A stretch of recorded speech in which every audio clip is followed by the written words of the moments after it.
오늘의 사연 지금 바로 시작해 볼게요. 안녕하세요. 올해로 40대 초반인 호라비입니다.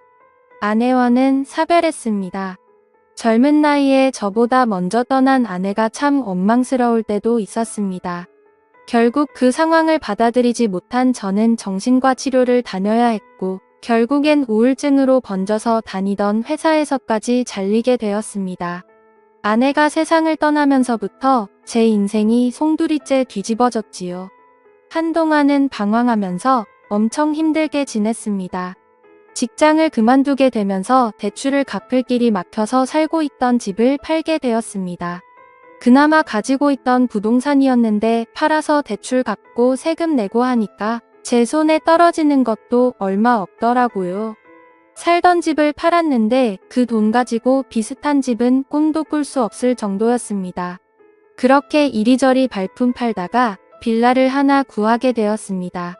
빌라 구조가 조금 특이한 편이었는데 4층짜리 빌라인데 계단을 중심으로 한쪽은 가족들이 지낼 만한 3룸짜리 구조고 한쪽은 90도로 꺾이는 벽을 두고 현관문 2개가 있어 거기에 각각 원룸으로 된 방이 하나씩 있는 구조였습니다. 근처에 대학교도 있고 대중교통도 나쁘지 않아서 혼자 사는 사람들 수요도 생각해서 집주인이 빌라를 올릴 때 머리를 썼던 것 같네요. 저도 나중에는 이런 건물 있으면 참 든든하겠다 하는 생각이 들었습니다. 3룸이야 전세로들 많이 들어오겠지만 원룸 가지고 월세 장사도 할 수 있으니까요. 원래는 원룸 전세도 생각해보고 있었는데 막상 큰 집에 살다가 원룸에서 비좁게 살자니 그러기 싫어서 3룸짜리 빌라로 구했습니다.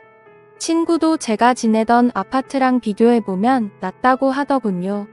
전에 살던 곳은 엘리베이터도 없어서 생수같이 무거운 거 들고 갈 때 고생도 하고 여러모로 먼저 살던 곳과 차이가 났습니다. 하지만 좋은 점도 있었지요. 첫 번째로 사별한 아내와의 추억이 있지 않은 곳이니 괜시리 혼자서 아내가 떠오르는 일이 사라졌습니다. 두 번째로는 아내를 잃었어도 저도 남자라고 어쨌든 인근에 직장이 많고 대학교가 있어서 그런지 새들어서 사는 젊은 여자들이 많았다는 겁니다. 대부분이 대학생이나 사회초년생인 직장인들이었기에 사실 40살 먹은 호라비인 저와 엮일 일은 없었지요. 그래도 개중에 예의 바른 친구들은 지나가다 마주치면 저한테 밝게 인사를 해주고는 했는데 밝은 미소로 인사를 받으면 그래도 기운 없는 인생에 그나마 기운이 나게 해주는 몇몇은 저에게는 더욱더 기운을 받았고 몇 안 되는 호강이나 마찬가지였습니다. 개중에는 말도 트고 꽤나 친한 사이까지 되는 사람도 덜어 있었지만 아무래도 원룸 특성상 거주 목적으로 온다기보다 잠깐 거쳐가는 사람들이 더 많았으니 정이 들어도 금방 이별을 하게 되더라고요. 사람 마음이 참 간사한 게 그렇게 정을 준 사람들이랑 또 그렇게 이별을 하고 나니 마음 한구석 허운 마음을 어떻게 채울 수가 없었습니다. 그러던 어느 날 우리 집에 초인종이 울려서 현관문으로 마중 나간 그날의 그녀를 그때 처음 만나게 되었습니다. 요즘 사람 같지 않게 새로 이사 왔다며 떡을 돌리러 왔더라고요. 뭘 이런 걸 다 주나 싶어서 감사히 잘 먹겠다고 하고 너스레를 떨며 말을 건네니 그녀의 한국말이 약간 어눌하고 어색하다는 걸 느꼈어요. 아니나 다를까 그녀는 자기 자신을 교포 출신이라고 소개했고 윗집에 새로 이사 왔다고 하더라고요. 굉장히 아름다운 사람이었습니다. 같은 한국인인데도 나고 자란 나라가 다르면 인상이나 분위기도 바뀌는가 싶었어요. 나이는 저보다 조금 어려 보이지만 제 또래처럼 보였는데 두껍게 말린 웨이브에 머리카락 한 올 한 올이 눈에 들어올 만큼 건강하고 풍성한 머릿결을 가지고 있었습니다. 피부도 살짝 햇빛에 그을린 듯 까무잡잡해 보였는데 그래서 그런가 새빨갛게 칠한 입술과 웃을 때 보이는 가지런한 하얀 이빨이 유난히도 눈에 들어오더라고요. 화장하는 방법도 어렴풋이 한국 여자들하고는 많이 달라 보였고 한국인이지만 이국적이다라는 느낌을 받았어요. 아무튼 이래저래 인사를 나누는데 외국에서 와서 그런지 제잘제잘 본인의 이야기를 열심히 하더라고요. 손짓 발짓 섞어가며 어눌한 한국말로 이야기를 해주는데 그녀의 사연도 저 못지 않았습니다. 그녀는 어릴 적에 입양이 되었고 외국인 부모님 손에 자랐답니다. 그리고 한국인 남편을 만나게 되어 결혼을 했는데 남편은 불의의 사고로 미국에서 명을 달리했다고 합니다. 그런데 남편이 버릇처럼 한국이란 나라는 정말 좋은 나라라고 했다며 기회가 되면 한국에서 살아보자고 종종 이야기를 하곤 했었다고 하네요. 그녀도 저처럼 남편을 잃고 방황하다가 마음 추스르고 남편과의 약속을 지키러 혼자서 무작정 한국으로 왔다고 하는 겁니다. 원래는 한국말을 거의 못했는데 한국인 남편과 결혼 생활을 하면서 지금 정도의 수준까지 익히게 되었다고 하더라고요. 문 앞에서 대화가 어쩌다 보니 엄청 길어지게 되어서 집안이 정리가 안 되어 있긴 하지만 들어와서 차라도 한잔하겠냐고 물어봤어요. 그런데 그녀가 살짝 경계하는 표정을 짓더니 아직 이웃들한테 다 인사도 끝나지 않았고 시간이 나면 들리겠다 말하고 자리를 떠났습니다. 나중에 정식으로 꼭 좀 초대해달라고 하고 제 시야에서 사라지는데 오랜만에 나눈 또래 여자와의 대화라 그런지 그날 이후로 계속 그녀가 떠오르더라고요. 괜히 윗집에서 소음이 들리면 신경 쓰이고 참견하고 싶고 그녀와 가까워지고 싶다는 생각이 들었습니다. 아무래도 공동주택이다 보니 윗집에서 수도를 쓰고 있으면 물이 내려가는 소리가 들리더라고요. 그래서 그녀와 가까워지고 싶다는 생각이 들었습니다. 물이 내려가는 소리가 들리니 뭘 하는지 대충 예상이 갔거든요. 그렇게 저도 모르게 윗집에 누군가 살고 있는 소음에 신경 쓰며 지내니 왠지 모르게 한 집에서 같이 지내는 것 같다는 생각이 들었습니다.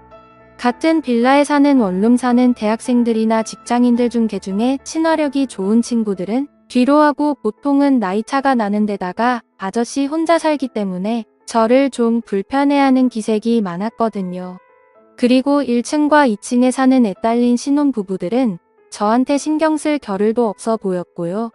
그런데 유독 그녀만이 반갑게 인사를 해주고 마주칠 때마다 웃는 얼굴로 대해주는 그녀가 너무 좋아지기 시작했습니다.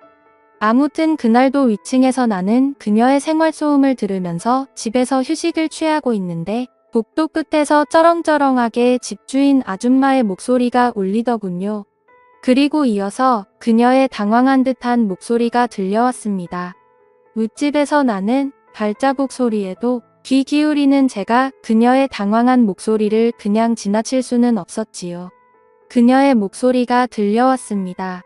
그래서 현관문을 열고 나가 무슨 이야기를 하고 있는지 들어봤더니 집주인이 그녀에게 음식물 쓰레기 분리수거를 하나도 안 할 수가 있냐고 하면서 잔소리를 하고 있더라고요. 살짝 문을 열어서 집 밖으로 나가서 은근슬쩍 집에 들어가는 척을 하다가 윗집에서 난 소리에 이끌려 궁금해서 참견하러 온 사람처럼 윗집 계단까지 따라 올라가 무슨 일이냐고 물어봤습니다. 집주인 아줌마는 짜증이 가득 나서는 요즘 일반 쓰레기에서 음식 섞는 냄새가 너무 많이 나서 보니 이 집에서 음식물 쓰레기를 일반 쓰레기에 버리고 있었다고 하면서 저한테 하소연을 하더라고요. 제가 그녀 대신에 한국에서는 살아본 적이 없어서 분리수거 같은 게 어려울 수도 있지 않겠냐고 설명해주고 그녀가 앞으로 공동생활하면서 지켜야 할 부분들은 제가 잘 알려주겠다고 말하고 집주인을 달래줬습니다. 집주인 아줌마가 이내 화가 누그러져서 그녀에게는 앞으로 조심 좀 해달라고 말하고는 자리를 떠나갔어요. 그녀를 위기에서 구해줬으니 그녀에게 저는 백마탄 왕자님처럼 보이지 않았을까 싶어서 괜히 그녀 앞에서 나 어떠냐는 식으로 웃어 보이고 있었습니다. 그런데 항상 얼굴에 떠나지 않는 미소가 매력이었던 그녀가 굉장히 풀이 죽은 표정을 하고 있더라고요. 그녀는 그저 남편이 태어나고 자란 나라에서 좀 더 남편을 추억하고 싶어서 왔을 뿐인데 남편 말처럼 사람들이 친절하지도 않고 자기는 매일같이 실수투성이라고 하면서 자기를 자책하더라고요. 그런 그녀를 달래주고 앞으로 애매한 것들은 하겠다고 생각하고 저한테 먼저 물어보라고 말했습니다. 제가 하나부터 10까지 다 알려주겠다고요. 그녀는 허리를 숙여 넙죽 인사하면서 고마움을 표현했습니다. 그리고 그날로부터 2주가 지난 수요일이었습니다. 일 마치고 집으로 돌아가는데 계단 근처에서 비릿한 악취가 진동을 하더라고요. 냄새를 따라 계단을 올라갔는데 윗집 사는 그녀가 아주 얼굴이 울상이 되어서 이러지도 못하고 저러지도 못하고 있더라고요. 그 악취는 그녀의 집 앞에서부터 나던 것이었습니다. 분리수거 때문에 집주인에게 된통 혼이 났던 그녀는 자기가 또 실수를 할까봐 무서워서 여태껏 음식물 쓰레기를 가져다 버리지도 못하고 집에다 모아놨던 거예요. 그런데 쓰레기 양이 많아지고 감당이 되지를 않으니 그녀도 안 되겠다 싶어서 일단 제가 오면 도움을 청해보려고 했는데 음식물을 담아놓은 봉투가 문고리에 걸려 찢어지면서 계단이며 복도를 썩어버린 음식물로 난장판을 만들어놨던 거예요. 그녀의 집안 상태도 말도 못할 정도였어요. 분리수거 때문에 집주인에게 된통 혼이 났던 그녀는 집을 못 가게 됐어요. 분리수거를 어떻게 하는지 모르는지 집안도 완전히 난장판이더군요. 주민신고 들어와서 집주인이 이 사실을 알기 전에 제가 나서서 도와줘야겠다는 생각이 들었습니다. 청소는 생각보다 빨리 끝났지만 계단 통로에 가득한 악취를 빼느라고 아주 고생을 했네요. 이웃집 돌아다니면서 제가 대신 양해를 구하고 땀을 뻘뻘 흘려가면서 정리를 다 했지요. 상황을 다 정리하고 집에 돌아오니 아주 녹초가 되었습니다. 오랜만에 몸을 써서 그런가 그날은 왠지 푹 자고 있었어요. 푹 잠들 수 있겠다는 생각이 들었지요. 눈이 스르르 감기고 잠에 들려는 찰나에 초인종이 울리더군요. 누군가에서 나가봤는데 그녀가 저희 집 앞에 서 있더라고요. 또 무슨 일인가 했는데 계단 통로 냄새는 다 뺐는데 막상 그녀 집에는 아직도 악취가 남아있어서 환기를 해야겠는데 그녀가 아직 냄새가 너무 심해서 못 들어가겠다고 혹시 괜찮으면 잠깐 신세를 질 수 있겠냐고 묻더라고요. 어려운 일이 아니다 싶어서 그러라고 했는데 막상 호랍이 혼자 지내는데 집에 여자가 들어오니 기분이 묘하더라고요.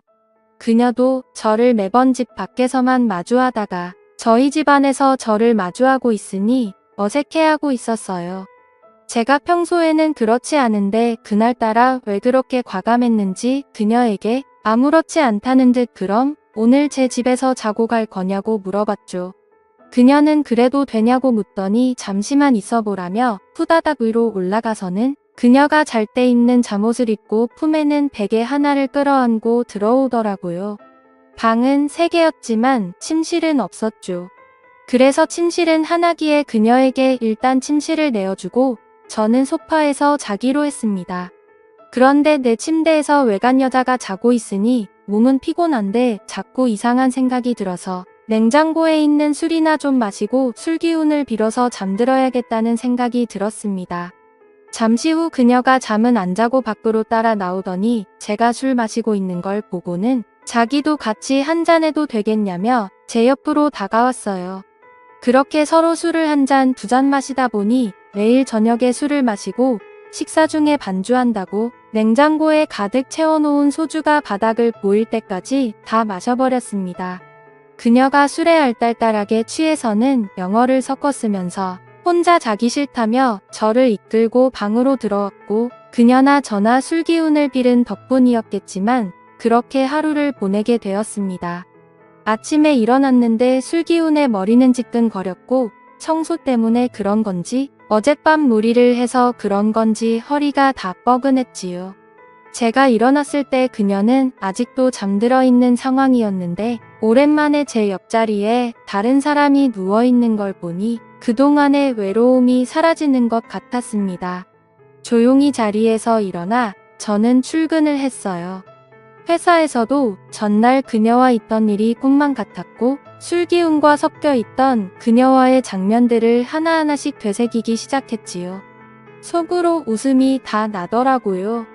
아내가 떠난 뒤로는 제 인생에 또 이런 날들이 있을까 싶었는데 그 일이 현실이 되었으니 말입니다.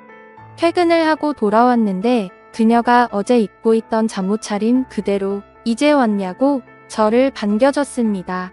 달려와서 제 품에 와락 안기는 데 잊고 지냈던 지난날이 스쳐 지나가더군요. 그런데 신기한 건 그녀 또한 그랬다는 겁니다. 그리고 깨달았다고 아마 죽은 남편이 외롭게 지내는 자기를 위해서 저를 이 나라로 보내준 게 아닌가 하는 생각이 들었다는 거예요. 신세가 똑같은 저를 만날 수 있게 말이지요. 그렇게 그날 이후 그녀는 윗집에 방을 떼고 지금은 저와 같이 살고 있습니다. 벌써 그녀와 살림을 차린 지도 1년이 다 되어 갑니다. 1년이라는 시간을 지내면서 그녀와는 좀 더 진지한 이야기를 나누는 사이가 되었지요. 결혼 이야기까지 오고 가고 있어요. 그녀의 집 쪽에서는 그래도 나이차가 조금 있는 저를 그다지 탐탁치 않게 여기는 것 같은데 이런 데서는 또 자기 주장이 강한 외국인 마인드를 가진 그녀다 보니 부모님의 반대는 크게 신경 쓰고 있는 것 같지는 않아 보입니다. 조만간 그녀와 함께 미국에 가서 결혼 허락을 받으러 갈 예정입니다.